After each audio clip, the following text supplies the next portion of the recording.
In the year 2089, NASA had finally achieved what had eluded humanity for millennia: first contact. The world had watched in awe as the Astralis, a spacecraft designed for deep space exploration, entered the orbit of Europa, one of Jupiter's frozen moons. What lay beneath the thick layers of ice had been the subject of speculation for years. NASA had long suspected that an ocean beneath the ice might harbor some form of life, but no one expected the alien signal. It started as a low hum, barely discernible amid the electromagnetic interference from Jupiter's intense radiation belts. The crew of the Astralis, Commander Isaac Vega, biologist Dr. Layla Mora, and engineer Owen Tenzin, were the first to hear it. "A natural phenomenon?" Isaac asked, eyes fixed on the fluctuating patterns on their monitors. "Maybe," Layla replied, her voice unconvincing, "but it's organized, rhythmic." The signal grew stronger as they descended closer to Europa's surface, its haunting, melodic tones reverberating through the hull of the ship. Owen ran diagnostics on their equipment, trying to trace the source, but the deeper they went, the more the sound seemed to come from everywhere at once. "Something's down there," Layla whispered, staring out at the frozen expanse, its smooth, glass-like surface reflecting the dim light of Jupiter's glow. NASA had prepared the Astralis for an under-ice probe, equipped with specialized drills to bore through the moon's icy crust. It took days to melt their way through the kilometers-thick ice sheet, all while the signal grew in complexity, as though responding to their efforts. Finally, the probe broke through into the dark subterranean ocean, an abyss that had never seen sunlight stretched out before them. The water was eerily calm, and for a moment, nothing happened. Then the probe's sonar pinged back something unexpected: movement. The crew exchanged nervous glances. "I thought the water would be too cold for anything larger than microbial life," Owen said, checking his readings. Layla leaned closer to the screen. "That's no microbe?" The feed from the probe flickered as it sent images of strange, bioluminescent organisms drifting in the deep. Jellyfish-like creatures pulsed with glowing patterns, casting light into the darkness. But that wasn't the source of the signal. And then they saw it. Emerging from the shadows was a massive structure, ancient and alien. Towering spires made of a crystalline material extended upwards, vanishing into the ocean above. It looked like a city, one that had been abandoned for millennia. But it wasn't empty. As the probe neared the structure, more signals came through, different tones, different harmonies. Layla's hands shook as she translated the data, overlaying the signals into a coherent form. "They're communicating," she said, her voice barely a whisper. "What? The creatures down there?" Isaac asked, his grip tightening on the console. Layla shook her head. "No, this is coming from the structure itself. It's alive." Before they could react, the water around the probe began to churn. Something massive was approaching. The sonar blared in alarm, showing a colossal shape moving toward them at impossible speed. The creature appeared on their screens, a leviathan-like being, its body shimmering with iridescent scales.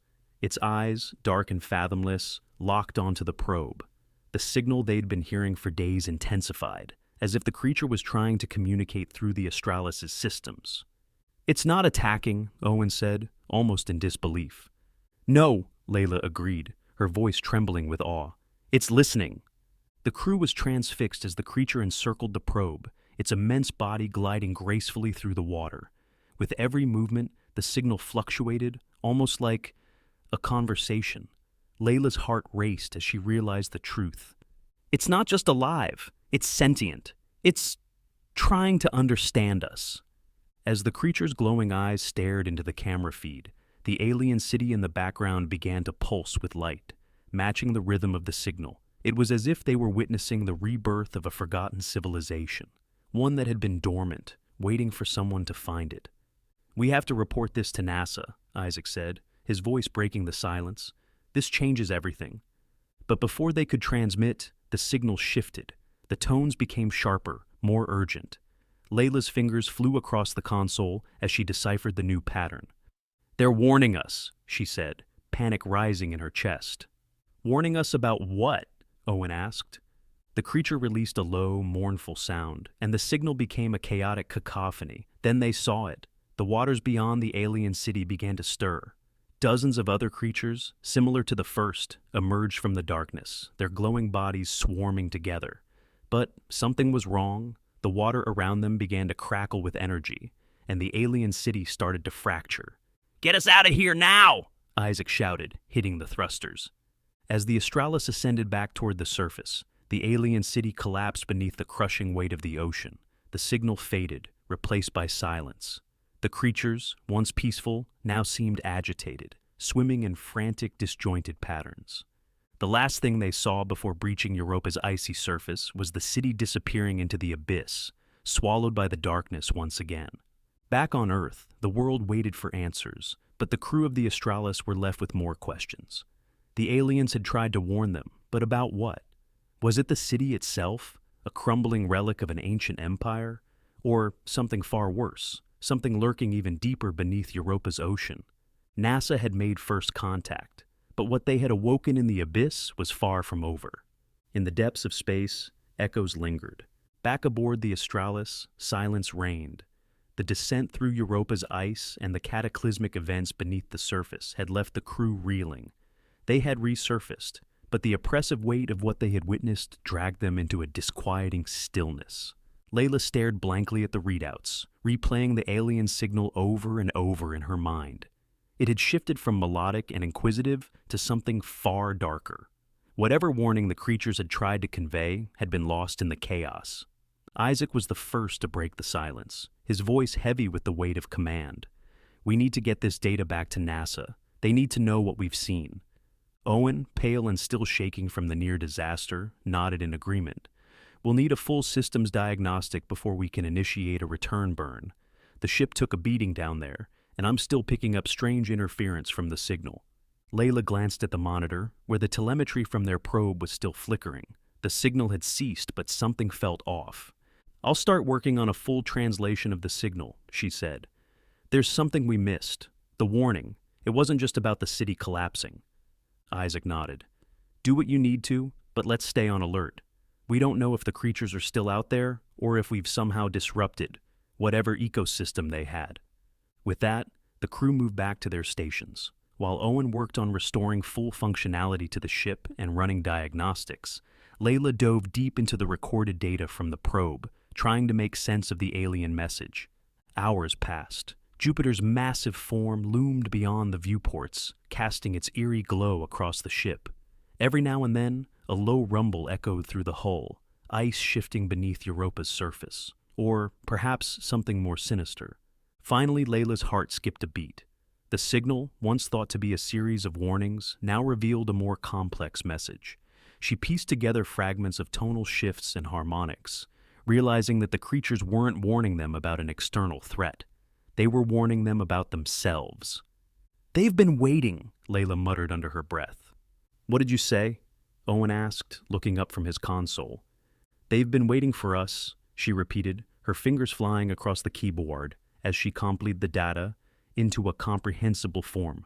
"The signal, it's not just a warning, it's a response. They've been dormant for millennia, but something about our presence activated them." Isaac frowned, stepping closer to her station. "Activated them how?" "They weren't aggressive at first, right? They were curious, trying to communicate, but when we got too close to the city, something changed. I think the city wasn't just a structure. It was a containment field, a prison." "A prison?" Owen scoffed, but his voice lacked conviction. "You're saying those creatures were trapped down there?" Layla's eyes darted between her crewmates. "Not the creatures. The city wasn't keeping them in. It was keeping something else out. Something they feared." Isaac stared at the data, his face pale. "Are you saying that by drilling down, by entering the city, we've disrupted whatever was containing this threat?" Layla nodded grimly. "That's exactly what I'm saying." Isaac exhaled, leaning against the console. "So, we've potentially unleashed something far worse than those creatures." The room fell into a suffocating silence. Europa, once thought to be a barren moon, now held the terrifying potential of housing a threat that was older and far more dangerous than they had imagined. Isaac made a quick decision. "Owen, I want the ship prepped for an immediate departure. We need to get this information back to Earth as soon as possible." "I'm on it, Commander," Owen replied. though his hands trembled as he began preparing the engines for a burn that would take them out of Jupiter's gravitational pull. Meanwhile, Layla continued to analyze the signal, her eyes widening as more layers of meaning revealed themselves. The creatures beneath the surface were ancient, older than humanity's earliest civilizations. But they were not the original inhabitants of Europa's oceans. No, they had been drawn there, summoned by an even older force, something that had once dominated this region of the solar system. And now, whatever that was, it had stirred. A low hum filled the air. At first, it seemed like feedback from the ship's systems, but Layla recognized it instantly. "The signal's back," she whispered, her voice barely audible. "It's not coming from the probe this time." Isaac's eyes narrowed. "What do you mean?" Layla's hands flew over the controls, trying to pinpoint the source. But every time she got close, the signal seemed to shift, as if alive, evading her attempts to isolate it.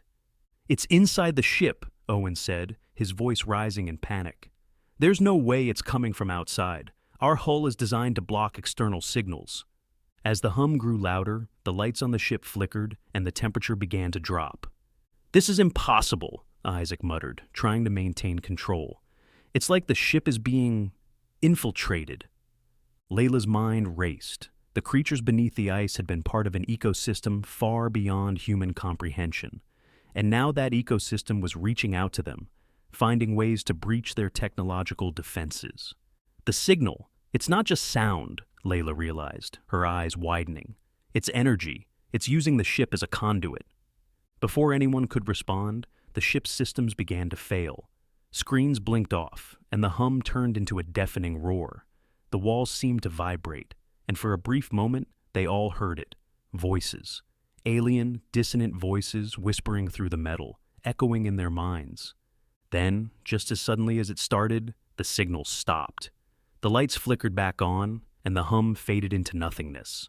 But the crew was left shaken.